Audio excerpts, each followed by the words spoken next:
कुठं होता black box? हा इथं होता.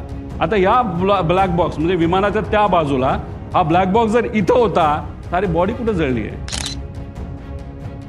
आता ब्लॅक बॉक्स पुढं जळतो का? आता ह्याच्यामध्ये काय सांगितलंय की ब्लॅक बॉक्स जळला, त्यातली माहिती नाही मिळाली, बरंच काय आहे. आता हे काल परवा तुम्ही बघितलं असेल, सगळ्या तज्ज्ञांनी सांगितलंय की 1100 डिग्री सेल्सिअसला 1 तास जर हा आगीत पडला असेल, ते सुद्धा 1100 डिग्री सेल्सिअसला, तरच कुठं ना कुठं तरी हा ब्लॅक बॉक्सला फटका बसू शकतो. याच्यामध्ये 2 भाग असतात.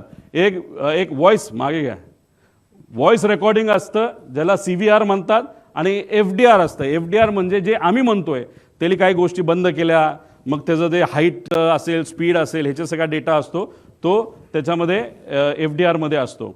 आता प्रेशर, जर 6000 मीटर खोलीपर्यंत जे प्रेशर असतं पाण्याचं, त्या प्रेशरला हा ब्लॅक बॉक्स टिकू शकतो, 1 महिना टिकू शकतो. हे प्रेशर अतिरिक्त सांगितलंय 6000, म्हणजे समुद्रात वेगळं असतं. मग कितीतरी हजार हत्ती त्याच्यावर उभे केले, एवढं प्रेशर त्याच्यामध्ये असतं. आणि आगीच्या बाबतीत मी सांगितलंय. आता आगीच्या बाबतीत लोक म्हणतील रे असं नाही, तिथं खूप मोठा ब्लास्ट झाला.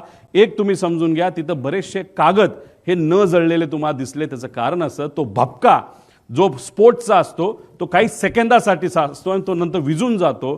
त्यामुळे कागद सुद्धा जळलेला नाही. त्याची सेम थिअरी या बाबतीत आहे. तो भपका अंदाजे 1001 डिग्री सेल्सिअसच्या आसपास, नाही तर त्याच्यापेक्षा खाली असू शकतो, असं आमचं त्याच्यामध्ये मत आहे. पुढं आता ह्याच्यामध्ये हा जो भाग आहे, हा विमानाची बॉडी काय असते? ॲल्युमिनियम अलॉय असते. त्याचं मेल्टिंग पॉईंट किती आहे? 635 डिग्री सेल्सिअसचं मेल्टिंग पॉईंट आहे. म्हणजे ॲल्युमिनियम बॉडी, विमानाची जी बॉडी आहे ती 650 डिग्री सेल्सिअसला ती वितळून जाते. हे तुम्ही सगळ्यांनी तिथं नोट केलं पाहिजे. त्याच्यानंतर टायटॅनियम, स्टेनलेस स्टील याचे हे बनलेलं असतं.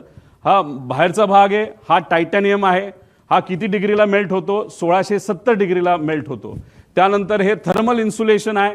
आणि हा जो भाग आहे हा ॲल्युमिनियमचा आहे. म्हणजे विमानाची बॉडी ज्याची बनली आहे तो भाग आत असतो आणि त्याच्या आत हा ब्लॅक बॉक्स असतो. त्यामुळे हे जे काय सांगतात ना की हे घडलं असेल, ते घडलं असेल, अरे ते जळलं, ती माहिती, हे मॅन्युप्युलेशन आहे, असं आमचं ठाम त्याच्यामध्ये त्या ठिकाणी मत आहे. पुढं आता हे कुठं होता ब्लॅक बॉक्स? हा इथं होता. आता या ब्लॅक बॉक्स म्हणजे विमानाच्या त्या बाजूला हा ब्लॅक बॉक्स जर इथं होता तर बॉडी कुठं जळली आहे? इथं केबल सुद्धा आहेत, पुढे केबल पण आहेत, त्या सगळ्या कॉपरच्या केबल आहेत. कॉपरचा मेल्टिंग पॉईंट अजून कमी असतो, त्या सुद्धा तिथं मेल्ट झालेला नाहीत. म्हणजे उगाचच कालचं आज आमचं प्रेझेंटेशन आहे म्हणून काहीतरी द्यायचं, म्हणून काहीतरी माहिती काल दिली, असं आमचं त्याच्यामध्ये मत आहे. पुढं हे सगळे उदाहरणं आहेत. ह्याच्यामध्ये हे कुठलं तरी एमिरेट्सचं दिसतंय, एअर इंडिया दिसतंय, हे बँकॉकचं दिसतंय. ह्याच्यामध्ये सगळ्यात मध्ये सेम इंटेन्सिटी, सेम आग, सेम टेम्परेचर सगळं असताना ब्लॅक बॉक्स पूर्णपणे त्याच्यामध्ये मिळालेला आहे. पुढं आता हे बघा, इथं केबल आहे. केबल सगळ्या तुम्हाला दिसतील. अजून तुम्ही व्हिडिओ बघितला तर केबल तशाच्या तशा तुम्हाला दिसतील. हे सगळं आहे. ब्लॅक बॉक्स कुठं असेल? अजितदादांच्या विमानाचा. आणि इथं सगळ्या केबल आहेत.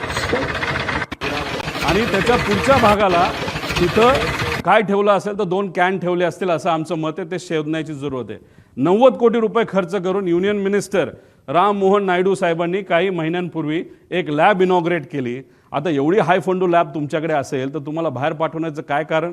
बरं ठीक आहे, तुम्ही बाहेर पाठवत नाही तर ते या लॅबमध्ये इथंच भारतामध्ये बसून तुम्हाला माहिती काढता येत नाही का? ठीक आहे, टेक्निकल एजन्सीची मदत घ्या असं आम्ही सांगितलं होतं. तुम्ही सुद्धा आता म्हणताय की नाही, आता आम्ही टेक्निकल एजन्सी, फक्त टेक्निकल गोष्टीसाठी बाहेरच्या एजन्सीची मदत घेऊ, ते सुद्धा कॅनडाचं, त्या कंपनीचं नाव मी पुढं सांगतो. पुढं